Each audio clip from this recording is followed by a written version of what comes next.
हमारे अध्यक्ष आदरणीय भूपेन्द्र जी, उप मुख्यमंत्री आदरणीय ब्रजेश जी, मंचस्थ मंत्री आदरणीय जयशंकर जी, हमारे जिला के अध्यक्ष रामप्रसाद जी, भारतीय जनता पार्टी के सभी कर्मठ सम्मानित पदाधिकारी, जनप्रतिनिधि और आज विशेष राजेश अग्रणी जी के निवेदन पर राघवराम सेवा संस्थान के इस पुण्य कार्य में अपना योगदान देने आई मेरी स्नेही बहनों को, सम्मानित भाइयों को इस मंच से प्रणाम करती हूँ। आप सबका वंदन एवं अभिनंदन करती हूँ।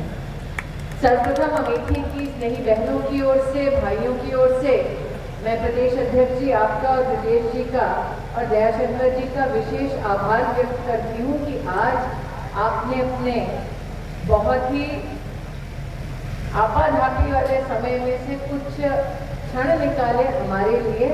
हम अनुग्रहित हैं और आपके प्रति अपना आभार व्यक्त करते हैं। मैं जानती हूँ कि इस कड़कती धूप में एक लंबे अरसे से सब यहाँ पर विराजमान हैं ताकि ब्रजेश जी और प्रदेश अध्यक्ष जी के शुभ हस्तों से कंबल वितरण का ये पुण्य कार्यक्रम हो सके। दयाशंकर जी, आज आपने अपने उद्बोधन में विशेष रूप से यातायात संबंधित कई विषयों को यहाँ पर रखा। ब्रजेश जी ने वर्णन किया प्रदेश की सरकार और जिला प्रशासन के सहयोग से पूरे लोकसभा क्षेत्र में और पूरे प्रदेश में किस प्रकार से काम हो रहे। मैं मात्र जनता की ओर से एक छोटा सा ही आपके सम्मुख आग्रह रखती हूँ। इस लोकसभा क्षेत्र में कभी किसी ने कल्पना नहीं की होगी कि लोकसभा क्षेत्र का पहला सीटी स्कैन मशीन तब आया जब नागरिक कमल कपूर थे। इस लोकसभा क्षेत्र में आज दयाशंकर जी आपने घड़ी लगा दी कहाँ कहाँ आप मॉडल बस स्टॉप बनाओगे, लेकिन तिलोई की जनता इस बात की साक्षी है कि एक बस अड्डे को बनाने के लिए उन्होंने 30 साल का इंतजार किया।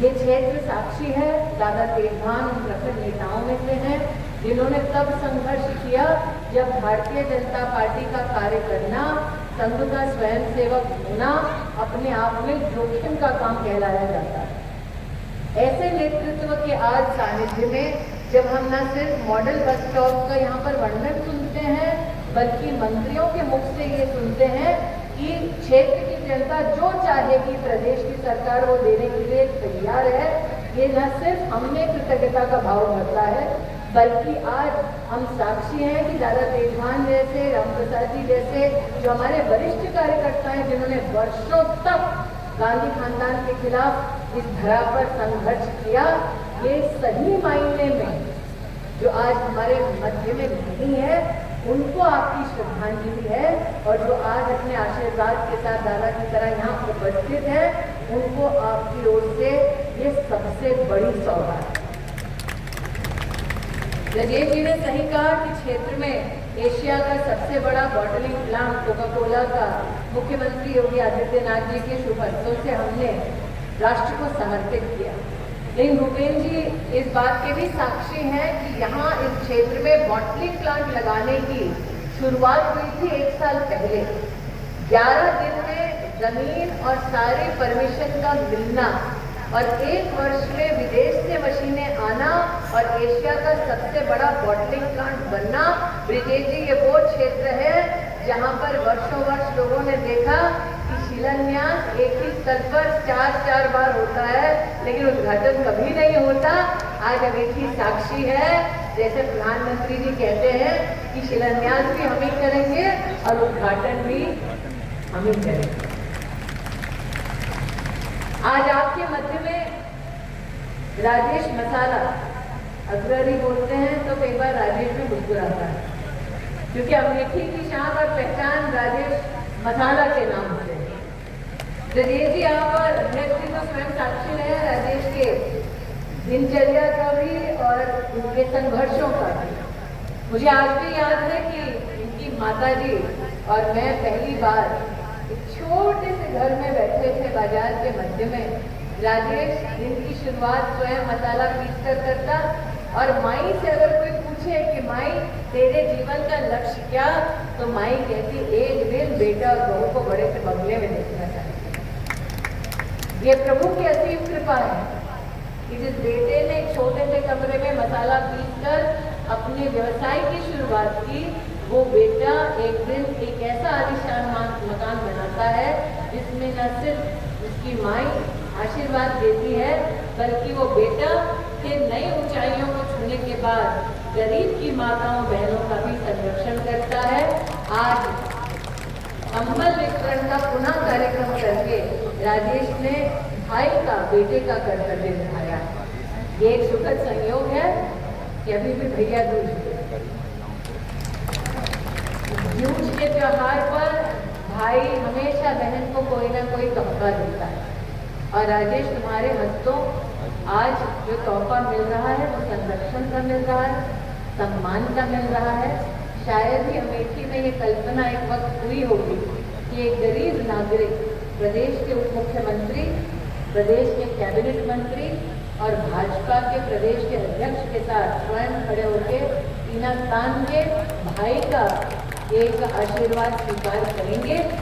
आज इस मंच पर न सिर्फ कंबल वितरण हुआ, बल्कि उनका भी आज प्रोत्साहन हुआ जो राजेश की तरह ही रेहड़ी पटरी पर सामान बेचकर अपना जीवन यापन करते हैं। मात्र अमेठी क्षेत्र में नगरपालिका की परिधि में 450 हमारे लाभार्थियों ने प्रधानमंत्री स्वनिधि योजना के अंतर्गत आज 10,000 और 20,000 और 50,000 का ऋण पाया है। प्रदेश अध्यक्ष जी को मैं अवगत कराना चाहती हूँ कि हमारे क्षेत्र में प्रधानमंत्री जी ने 8,000 करोड़ की राइफल फैक्ट्री की नींव डाली। मुख्यमंत्री जी ने उद्घाटन किया एशिया के सबसे बड़े बॉटलिंग प्लांट का। उत्तर प्रदेश का सबसे बड़ा पोल्ट्री फीड मैन्युफैक्चरिंग यूनिट अब अमेठी में कार्यरत है। उत्तर प्रदेश का सबसे बड़ा हैचरी अब अमेठी में कार्यरत है। और हाल ही में मुख्यमंत्री जी ने स्वयं इस बात की घोषणा की कि 2,000 करोड़ का और निवेश अमेठी में आने वाला है।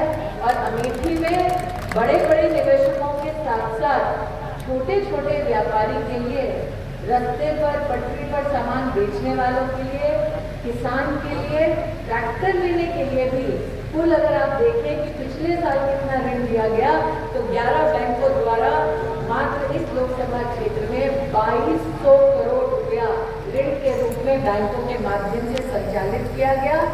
आज राजेश जी आपके मंच पर सत्ता और सेवा दोनों के प्रतीक है। आज आपके मंच पर दादा के रूप में संघर्ष के भी प्रतीक है और उपेंद्र जी के रूप में समाधान के भी प्रतीक विराजमान है। यूं ही संघर्षों से समाधान की ओर हम सदैव बढ़ते जाए। राघव राम का मंच है और जयशंकर जी ने घोषणा कर दी है कि अमेठी से अब एक बस अयोध्या की भी विशेष जाएगी। इसीलिए राघव राम के नाम से इस मंच पर आपने अयोध्या जी के लिए जो विशेष घोषणा की है उसके लिए आभार व्यक्त करते हुए पुनः राघव राम सेवा संस्थान को अपना आभार व्यक्त करते हुए अपनी वाणी को विराम देती हूँ। जय हिंद।